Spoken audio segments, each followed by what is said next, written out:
Bonsoir à tous et merci de nous préférer pour vous informer sur l'évolution de la maladie à coronavirus. Dans ce nouveau numéro de votre émission, nous avons le plaisir d'avoir sur ce plateau docteur Mamesile Assi. Elle est bien sûr directrice générale de la centrale d'achat des médicaments essentiels et génériques. Avec elle, nous allons devoir aborder un peu l'évolution de la maladie dans les communautés dans tout son ensemble. Bonsoir docteur et merci d'avoir honoré de votre présence sur ce plateau. Merci, Monsieur Mathieu. Voilà. Bonsoir. Alors, que désigne-t-on par cas communautaire dans le cadre d'une pandémie généralement? Alors, nous parlons de pandémie ou d'épidémie quand il s'agit de maladies transmissibles, donc qui passent d'un être humain à un autre. Et donc, dans ce cadre, il y a différentes approches. Et dans le cas d'une épidémie, on recherche le point contact. Par qui est-ce que, si jamais vous êtes infecté, par qui est-ce que vous avez été infecté pour essayer de circonscrire l'épidémie. Donc, dans la recherche de ces contacts, il arrive que vous soyez détecté malade, mais il est impossible de faire le lien entre vous et celui qui vous a contaminé. Et donc, dans ce cas de figure, vous êtes considéré comme un cas communautaire parce qu'il est impossible d'établir par quelle voie ou par quel canal vous avez été infecté. Donc, un cas communautaire, c'est quelqu'un qui présente la maladie, qui est confirmé positif lorsqu'on le teste à la maladie, mais on n'arrive pas à le relier à quelqu'un qui l'a contaminé. Alors, Voilà. justement, dans le cadre de cette maladie à coronavirus au Togo, est-ce qu'il y a déjà des cas contacts au pays ici? Oui, les contacts, nous en avons parce qu'il faut nous rappeler que le cas index, c'est-à-dire le premier cas qui a été identifié à Lomé, était un voyageur à partir duquel il y a eu des contaminations dans la communauté. Donc oui, il y a des cas contacts de personnes qui ont été confirmées positives. Maintenant, des cas communautaires, c'est-à-dire des personnes qui sont testées positives, mais impossibles à relier à des cas confirmés, oui, il en existe. Il y en a. Voilà. Alors, qu'est-ce qui a favorisé ces cas communautaires? C'est l'histoire normale de toute épidémie. Comme je l'ai dit, ça se transmet d'homme à homme. Et donc, d'où toute l'importance des mesures barrières qui sont énoncées. Si nous ne prenons pas ces mesures, nous ne savons pas qui est qui. Nous travaillons avec des gens, nous allons au marché, nous faisons des courses. Nous pouvons choper la maladie, comme on dit, n'importe où. Et donc, tous ces cas communautaires peuvent s'expliquer par là, du moment qu'on n'arrive pas à remonter à l'histoire, d'autant plus que il y a des gens qui ne font pas la maladie, il y en a qui le font, mais très peu, il y en a qui ne se présentent même pas. C'est normal. Oui, il y a des porteurs sains. C'est normal qu'il y ait des cas communautaires qu'on n'arrive pas à relier à un contact. Voilà. C'est normal. Alors, quel danger représentent bien sûr ces cas communautaires enregistrés dans le cadre de cette maladie à coronavirus au Togo? Alors, le danger est principalement lié à la manifestation de la maladie elle-même. À partir du moment où la maladie à coronavirus peut contaminer quelqu'un et la personne ne va pas montrer de signes, le danger réside en tout cas principalement dans ces porteurs sains, comme vous l'avez dit, ou des porteurs asymptomatiques, donc des gens qui eux-mêmes ne se savent pas malades et donc vont répandre la maladie, vont contaminer d'autres personnes parce qu'ils ne vont pas faire attention, ils ne vont pas prendre les mesures, ils ne seront pas à l'isolement pour ne pas contaminer les autres. Et donc c'est surtout ceux-là qui représentent un danger parce que ils ne se connaissent pas malades et donc on ne les connaît pas non plus malades pour pouvoir les isoler le temps que leur corps élimine le virus. Justement, face à cette situation-là, qu'il faut-il faire avec ces cas qui ne manifestent pas vraiment la maladie? Le seul recours que nous avons, c'est le respect des mesures barrières telles que édictées par le gouvernement. C'est vraiment rester chez soi autant qu'on le peut, garder nos distances quand nous nous retrouvons en groupe, donc respecter un minimum de 1 mètre de distance quand nous nous retrouvons en groupe, se laver les mains le plus régulièrement possible. En tout cas, félicitations à vous. Vous avez mis tout un dispositif depuis le bas. C'est vous bien. Avez il faut. C'est bon? Oui, c'est bon. Il faut continuer. Maintenant, il faut veiller à ce que tout le monde se lave les mains, mais régulièrement, même pour vous qui êtes dans les bureaux et autres. N'attendez pas d'avoir manipulé quelque chose. Au bout d'un certain temps, lavez-vous les mains. On ne sait jamais qu'est-ce qu'on a pu toucher, avec quoi on est en contact. Donc ça, c'est très important. Portons nos masques. Vraiment, c'est important, surtout quand on se retrouve dans un environnement où on doit être en contact avec les autres par la force des choses. Portons nos masques. Quand nous voulons parler, ne l'enlevons pas. Ça, c'est le réflexe que beaucoup ont, d'enlever le masque quand ils veulent parler. On descend ça au niveau on transforme le masque en tabouret du menton, comme on dit chez moi. Sur le front. Oui, on le met sur le front. Non, justement, quand vous voulez parler, gardez le masque. C'est pour limiter l'éjection de la salive qui, justement, peut contenir le virus et vous ne le saurez pas. Voilà. Donc, vraiment, les mesures barrières.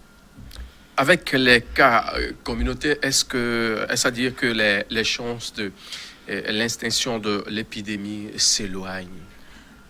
Alors, tout dépend réellement de la compréhension, de l'appropriation que nous, au sein de la population, nous avons. C'est vraiment ça qui va faire la différence, le fait de respecter ces mesures barrières que j'ai énoncées, le fait que la population adhère à ces mesures barrières, et également adhère aux autres mesures. Nous avons notamment de nombreux compatriotes qui étaient restés à l'étranger, mais les pays autour de nous ont déconfiné chez eux, donc le Ghana, le Burkina, le Bénin, et nous avons des compatriotes qui reviennent au pays. Donc, normalement, avec ce retour, ils doivent se mettre en isolement. Ils sont testés, ils sont suivis pour s'assurer qu'ils ne sont pas porteurs et donc ils ne vont pas venir contaminer leur maison ou leur communauté. Et donc, il y a cette adhésion-là qui est importante. On observe dans certaines contrées où les villageois ou bien les gens dans l'entourage cachent le fait qu'un voyageur est revenu, comme si on allait le prendre et l'enfermer. Non. Avec tout le système qui est mis en place par le gouvernement et qui rend la prise en charge gratuite, nous devons comprendre que c'est pour notre bien propre que toutes ces mesures sont prises. Signaler un voyageur qui est revenu permet de le tester, de le mettre en isolement, de s'assurer qu'il n'est pas porteur du virus et qu'il ne va pas contaminer son entourage ou partout où il va passer pendant son séjour au Togo. Est-ce que ce sera facile de dénoncer ou bien signaler ça?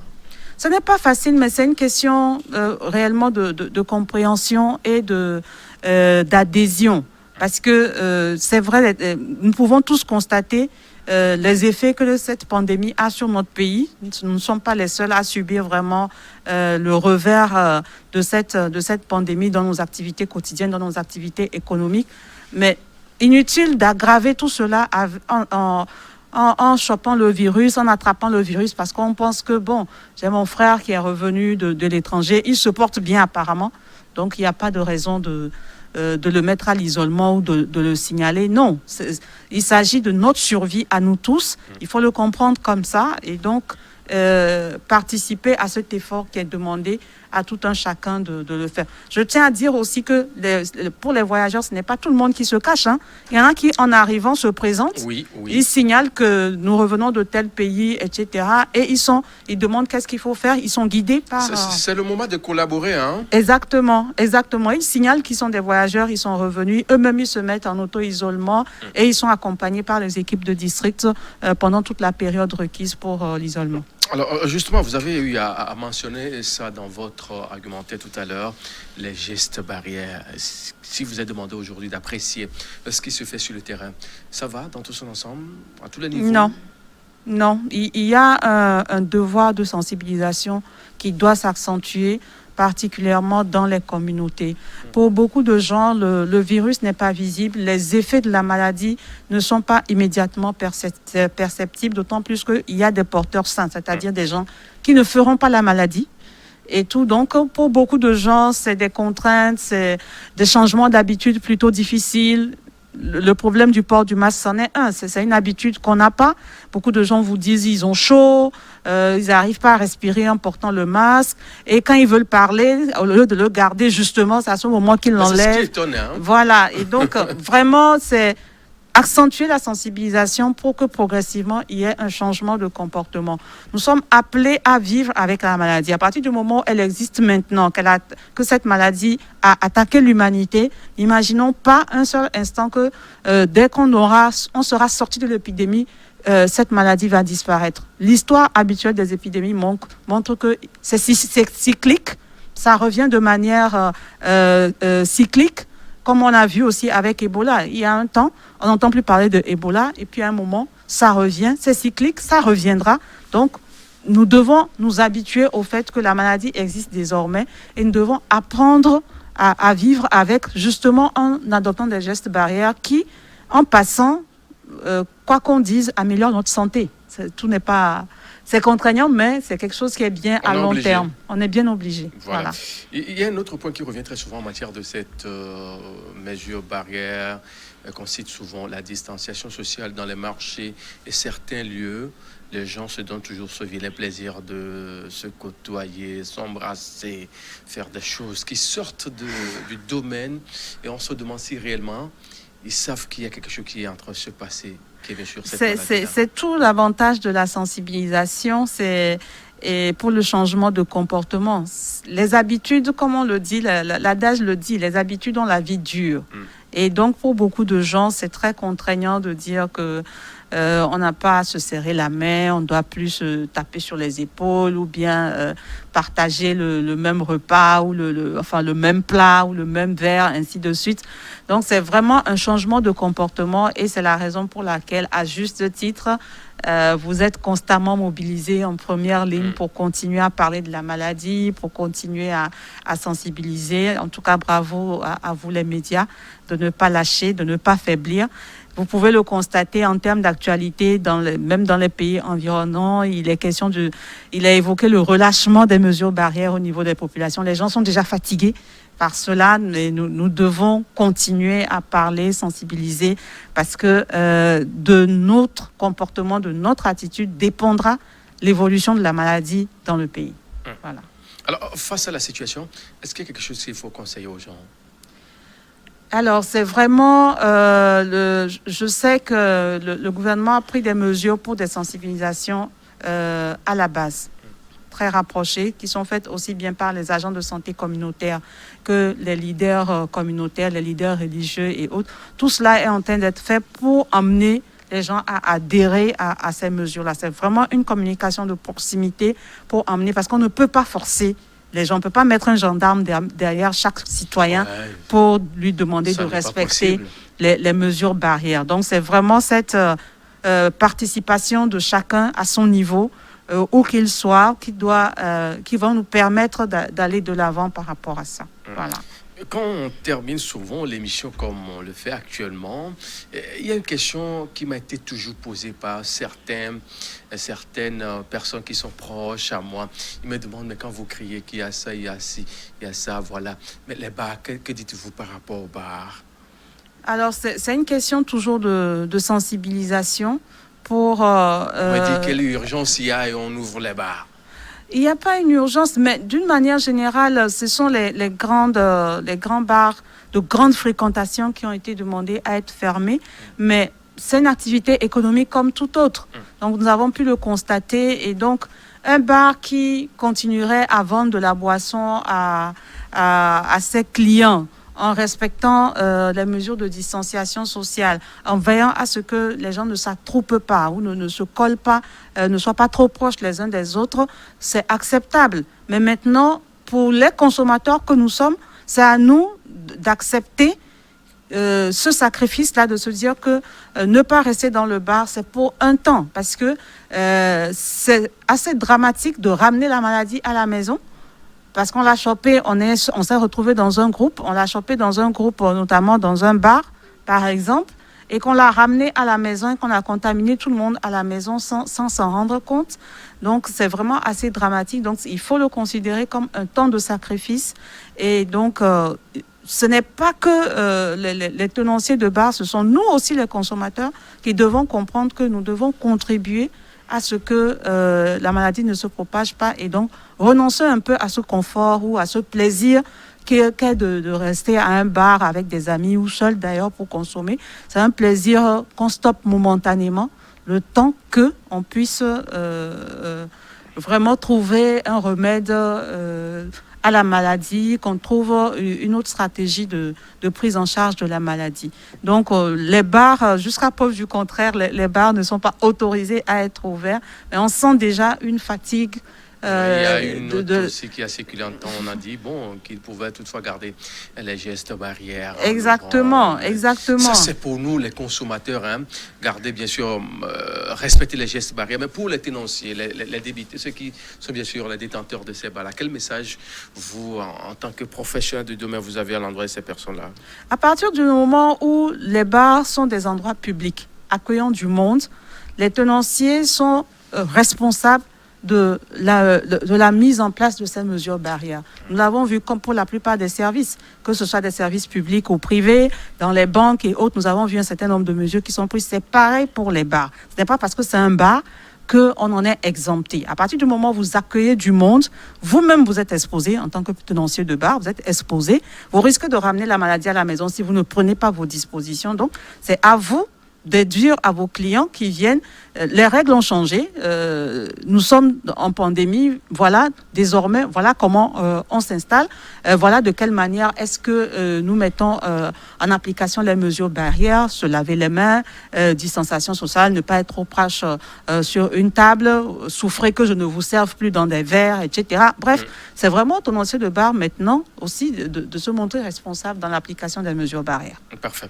Messieurs, dames, si vous nous choisissez que maintenant vous regardez votre émission d'information sur la maladie à coronavirus tous les soirs sur votre antenne New World Info 1. Notre invité ce jour, Dr Mohamed Sile Assi. Elle est bien sûr directrice générale de la centrale d'achat des médicaments essentiels et génériques. L'info, c'est aussi ce qui se passe au niveau de la cellule riposte. On va jeter un coup d'œil sur les chiffres d'hier.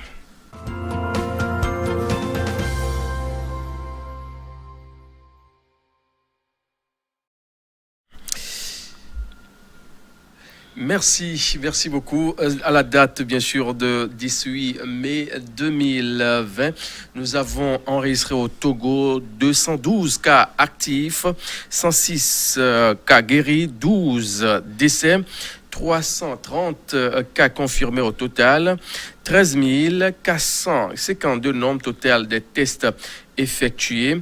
En petit détail, il faut noter que 29 des 839 personnes testées sont positives, portant le nombre total des cas positifs à 330. Ces 29 personnes dont l'âge est compris entre 13 et 66 ans se repartissent comme suit.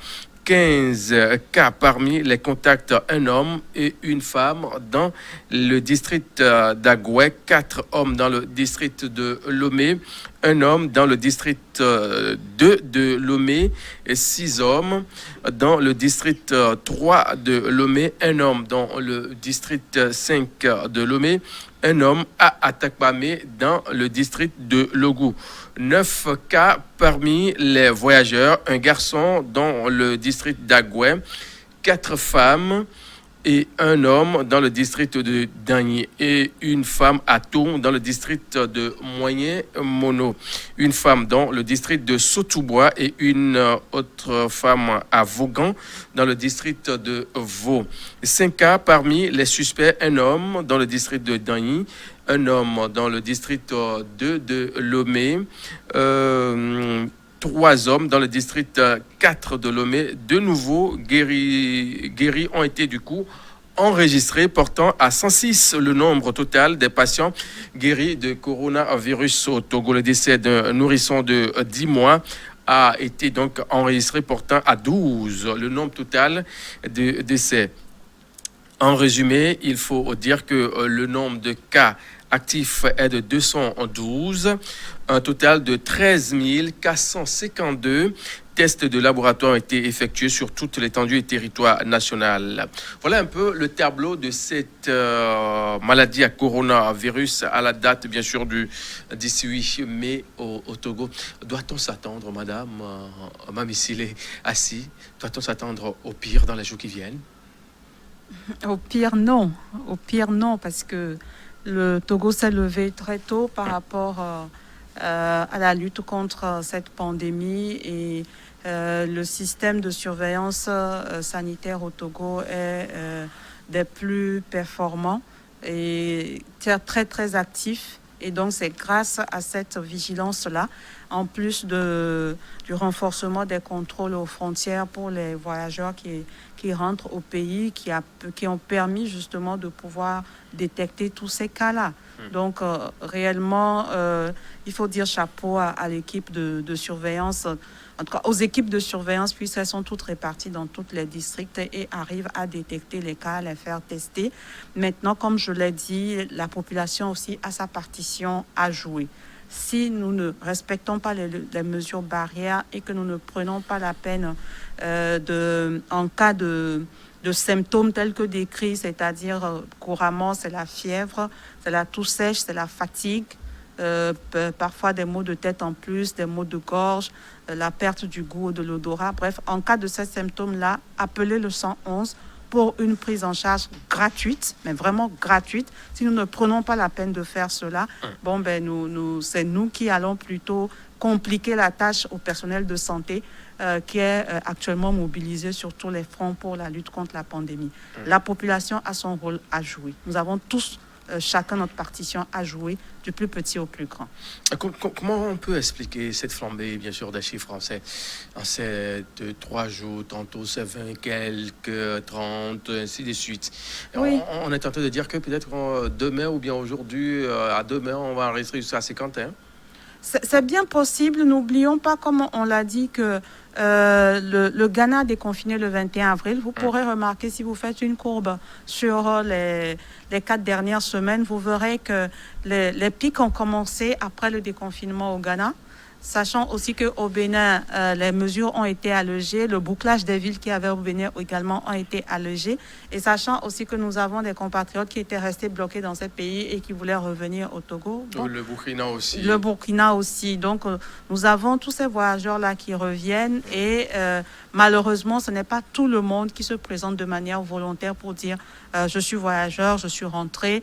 Il y a certains qui ont été repérés parce que la population a collaboré, a signalé que nous avons des étrangers qui sont étrangers entre guillemets. Nous avons de la famille qui est revenue de l'étranger et qui a signalé et donc qui a permis une prise en charge pour le suivi. Donc, il y a tout ça, tous ces facteurs-là qui jouent énormément et c'est vraiment à nous, au sein des communautés, dans les quartiers, dans les villages, de signaler, de mettre d'abord en application les mesures barrières et ensuite de signaler des nouveaux qui viennent dans la communauté, parce qu'on a pu le voir dans certaines communautés qu'on a cru être exposées, qu'on a fait les tests, tout allait bien.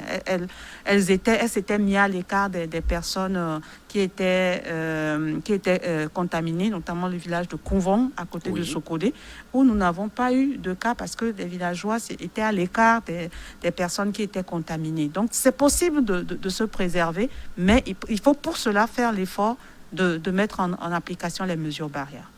Donc on dit quand on sait que dans les autres pays, on a déconfiné, il y a l'allègement des mesures, pourquoi pas au Togo?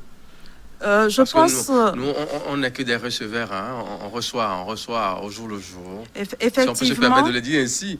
Effectivement, pour l'allègement, je pense que c'est quelque chose qui va venir progressivement avec un niveau de maîtrise de la maladie. Là, actuellement, nous avons pu constater que le nombre de cas a augmenté. De plus en plus de préfectures sont touchées.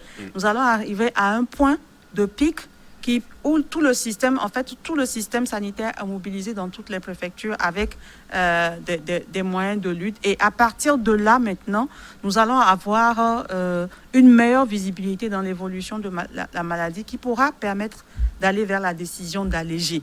Pour le moment, nous sommes dans une phase d'évolution de la maladie, nous pouvons le constater. Avec tous les jours, le nombre de cas qui augmente.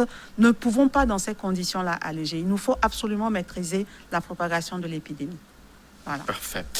L'émission, c'est aussi les questions qui nous sont posées par les téléspectateurs. Nous allons commencer par les découvrir, ces messages un à un. Le premier message, sinon la question, nous dit ce qui suit. Bonsoir, cher invité.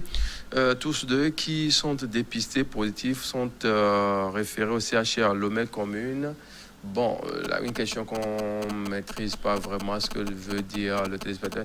Ne faut-il pas détailler le nombre de cas dépistés par localité pour que les gens prennent conscience parce que certains lient ça à la politique. Je pense que là, c'est un peu compréhensible parce qu'on a comme l'impression qu'on n'explique pas, enfin, on ne donne pas beaucoup plus de détails par rapport aux différents cas enregistrés dans les différentes zones du pays, préfectures, localités précises.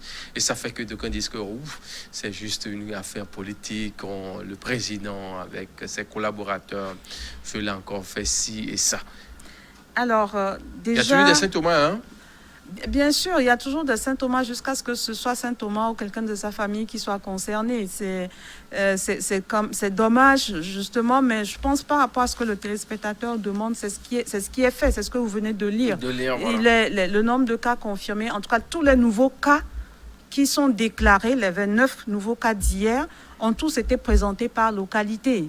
Donc là, on a entendu parler de Danyi, on a entendu parler de Tongue, qui deviennent de nouvelles préfectures, qui rendent d'autres préfectures avaient déjà des cas qui ont été signalés. Donc ça s'est présenté, mais c'est vrai que c'est quelque chose sur lequel, dans les communications de proximité, on pourrait insister davantage là-dessus. Parce qu'il faut avoir l'habitude des réseaux sociaux, avoir l'habitude d'aller sur le site du gouvernement dédié à la lutte contre la maladie pour avoir ce détail-là.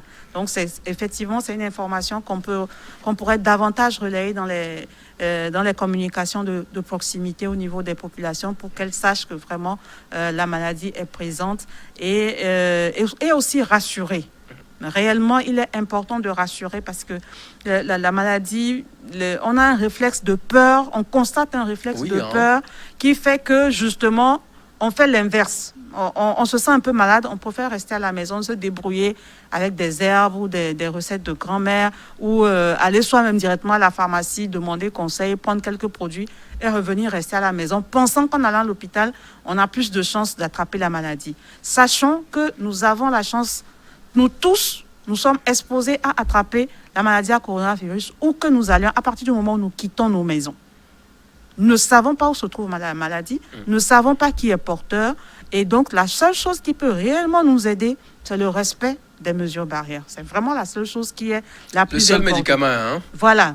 C'est le seul médicament, c'est le respect. Le seul médicament aujourd'hui, c'est le respect strict. Hein? Le respect strict des mesures barrières. Donc, il ne s'agit pas de fuir l'hôpital pendant que peut-être vous avez un problème de santé qui n'a rien à voir avec la maladie à coronavirus pour lequel on pouvait vous soigner, mais que vous allez laisser se compliquer parce que vous fuyez l'hôpital.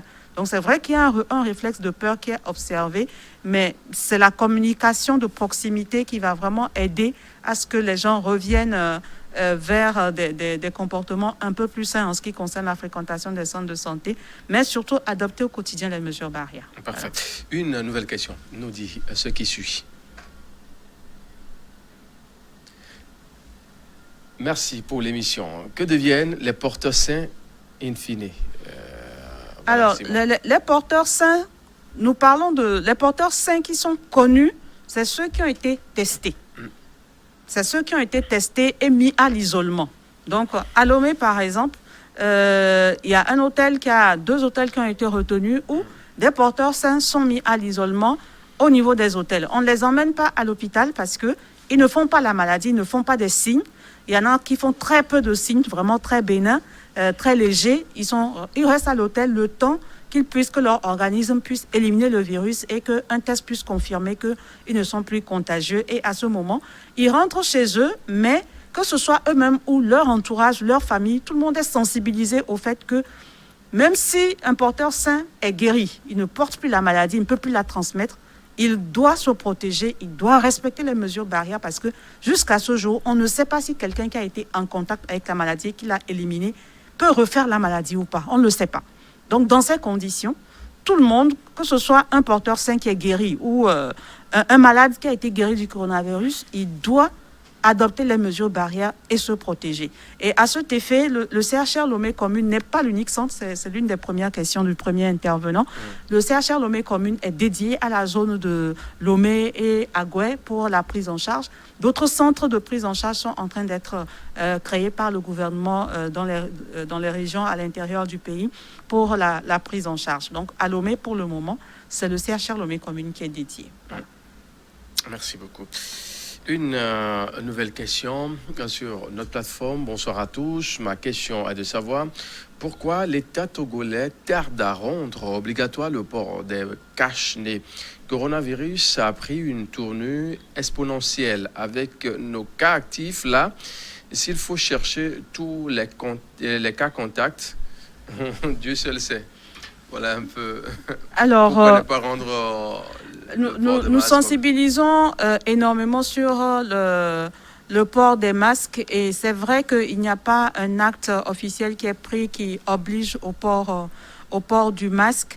Mais si nous le remarquons dans les endroits publics, les marchés, nous avons les forces de sécurité dédiées à la lutte contre la pandémie qui interviennent énormément pour demander... le feu tricolore. Oui, au feu tricolore et autres pour demander aux gens de porter le masque ou bien d'en acquérir rapidement. Donc, nous sommes dans une démarche de sensibilisation pour un changement de comportement et je pense l'État est en train de prendre les dispositions pour rendre les masques, en tout cas pour s'assurer que les masques sont suffisamment disponibles avant de décréter un port obligatoire.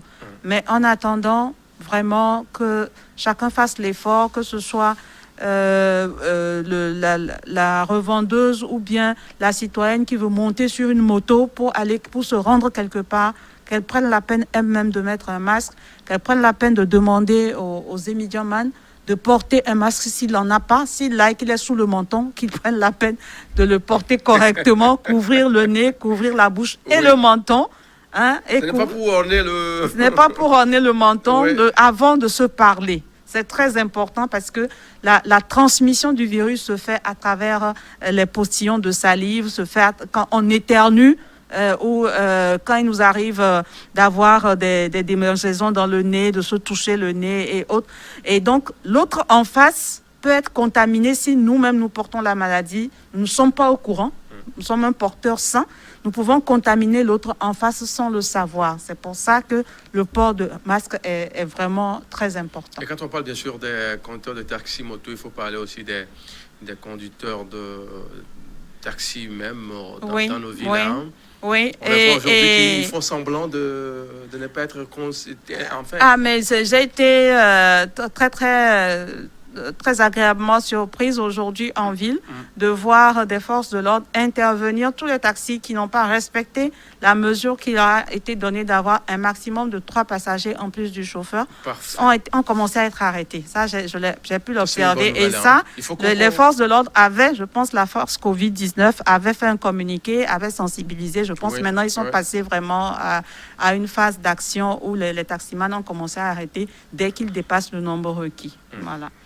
On va prendre à nouveau une question qui nous dit « Bonsoir le plateau, docteur, je sais que vous n'êtes pas du ministère de l'Éducation, mais étant une personne aux ressources, ne pourriez-vous pas proposer une rentrée des classes rien que pour les élèves en classe d'examen dès que la situation sera idéale ?»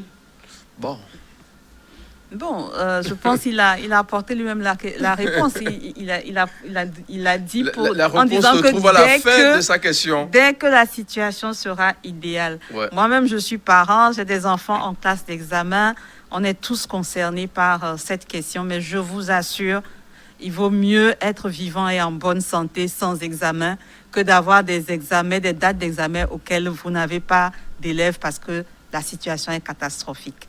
Ne soyons pas pressés par rapport à ça. Collaborons à vaincre cette pandémie. C'est mieux d'être en vie et en bonne santé pour programmer un examen, même si ça doit être repoussé un peu. Mais je vous assure, l'enjeu est de taille. Ne nous précipitons pas pour les examens à se plaindre. C'est une question de survie. Ce qui amène les gens aussi à poser cette question aussi, c'est la scolarité, hein, les frais de scolarité. Donc on dit qu'ils ont déjà payé le tout, voilà, on dit de rester à la maison. Est-ce qu'à la rentrée prochaine, on va leur retourner la moitié de l'argent, tout ça là? On se demande... Je veux bien, c'est juste que la question ne se discuterait même pas Voilà. si le Covid ou le coronavirus ressemblait à des balles de fusil. Personne ne demanderait à être remboursé. Tout le monde couvrait sa tête et courait se cacher. C'est parce que c'est quelque chose que nous ne voyons pas, nous n'arrivons pas à toucher tous les jours que... L'ennemi est invisible. L'ennemi est invisible. Donc on a l'impression que bon... Toute cette histoire, on fait trop de bruit autour. Non, si c'était des balles de fusil, ça ressemblerait à une guerre. Lutter contre le coronavirus, c'est une guerre. Si on le comprend comme ça, il y a un certain nombre de choses pour lesquelles on ne se préoccuperait pas en premier. Ce serait d'abord notre santé, notre survie. La suite de l'émission en question. Bonsoir. Nous remercions beaucoup nos invités pour les éclaircissements de cette affaire de Covid-19, mais nous avons des inquiétudes par rapport au marché frontalier, exemple Nouépé, où les commerçants ghanéens continuent d'arriver chaque jour comme si rien n'était. Les autorités locales voient et ferment les yeux et prétendent ne rien voir. Pourquoi? Le gouvernement prétend soutenir la population alors que les chauffeurs prennent les voyageurs à plus de 10 fois le tarif normal. Pourquoi aussi? Les marchés frontaliers. Si on en parle, il faut parler peut-être des marchés qui se trouvent à Nouépé, à Akbalimé, un peu au nord du pays aussi. Il y a plein de marchés. Le problème ne se situe pas en termes de marché frontalier ou quoi que ce soit. Il faut le comprendre, la transmission de la maladie est humaine. Vous pouvez ne pas recevoir des gens de l'étranger, mais à partir du moment où la maladie est déjà dans le Togo, vous ne savez pas qui est porteur ou pas. Et donc, c'est l'adoption des mesures barrières qui va vraiment nous aider. Donc, que des commerçants ghanéens viennent au niveau de nos marchés frontaliers, n'oublions pas que les marchés ne sont pas fermés. Mais ils ne sont pas fermés pour quelle raison? C'est pour que nous ne mourions pas de faim. Donc, ce n'est pas de la complaisance que des commerçants ghanéens viennent. C'est vraiment une question aussi de survie. Oui. Parce qu'il faut pouvoir se nourrir et tout. Mais les conditions dans lesquelles les transactions se font sont désormais codifiées par le fait que nous devons mettre en application des mesures barrières. C'est ça le plus important qu'il faut retenir et ne pas focaliser sur des étrangers, ne pas focaliser sur le fait que nous avons des gens... Justement, dans ces marchés-là, quelles mesures faut-il vraiment mettre en place pour éviter? Parce qu'on sait aujourd'hui quand même dans le Grand Lomé, avec EPAM, il y a le lave-mains, port systématique des masques et autres. Mais à l'intérieur du pays, ça va être un peu compliqué, hein?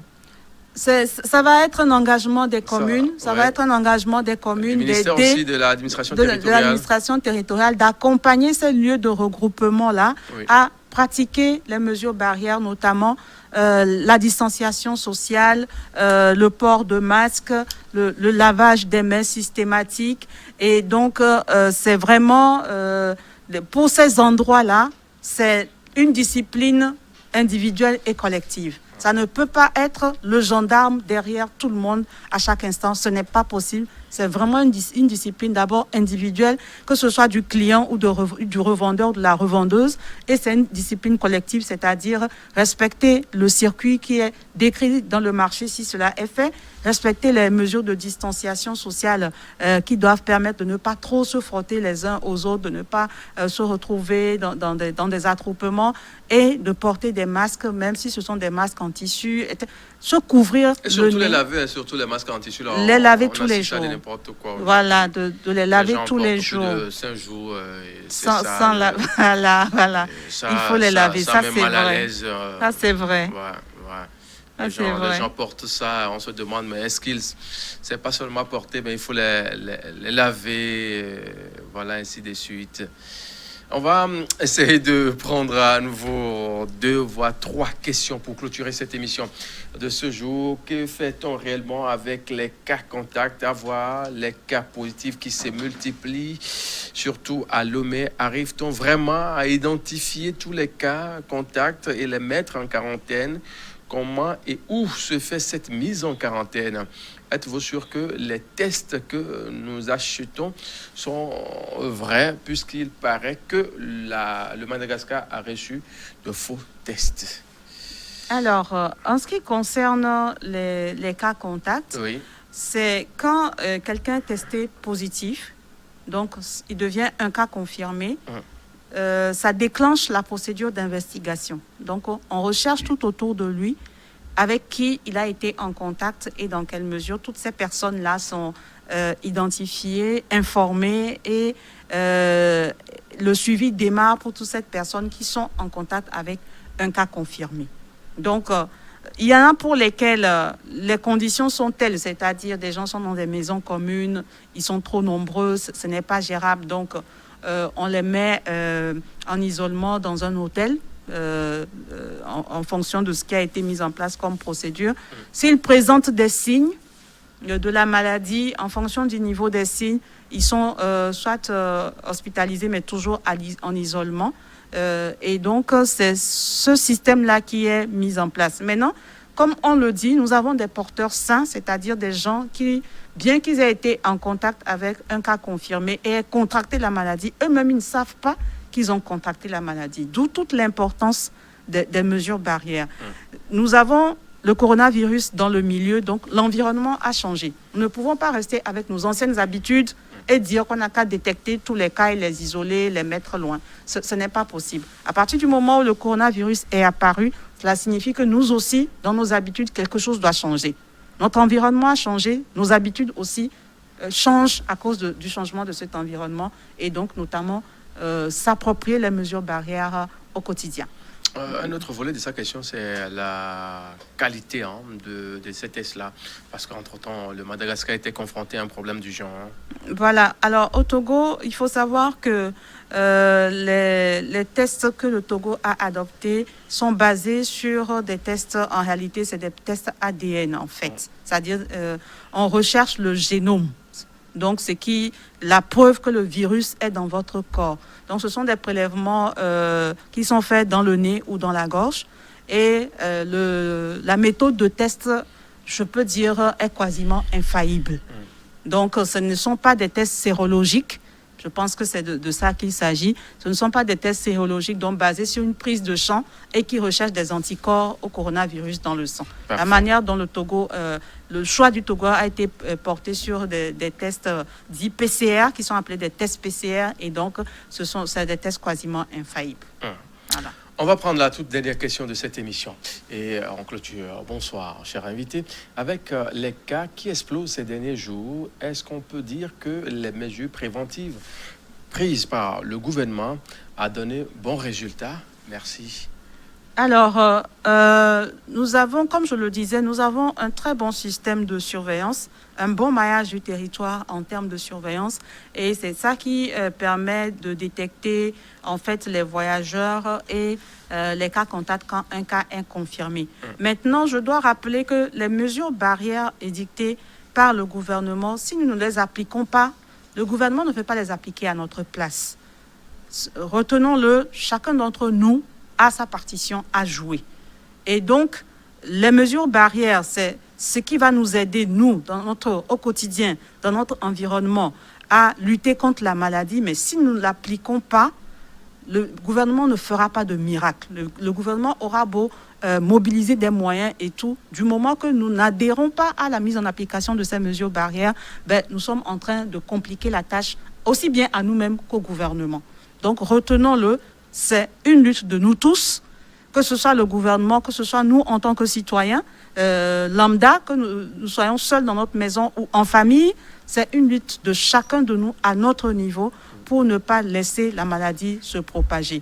Et donc, c'est le lieu, nous voyons le nombre de cas exploser, c'est le lieu de se contrôler, de se ressaisir et de faire davantage attention dans tout ce que nous faisons au quotidien, éviter les attroupements, réfléchir à comment faire nos courses dans la journée pour éviter de se retrouver pris dans des contacts ou dans des attroupements qui peut-être nous exposeraient, nous ne le savons pas, et éviter donc de ramener la maladie à la maison. C'est très important.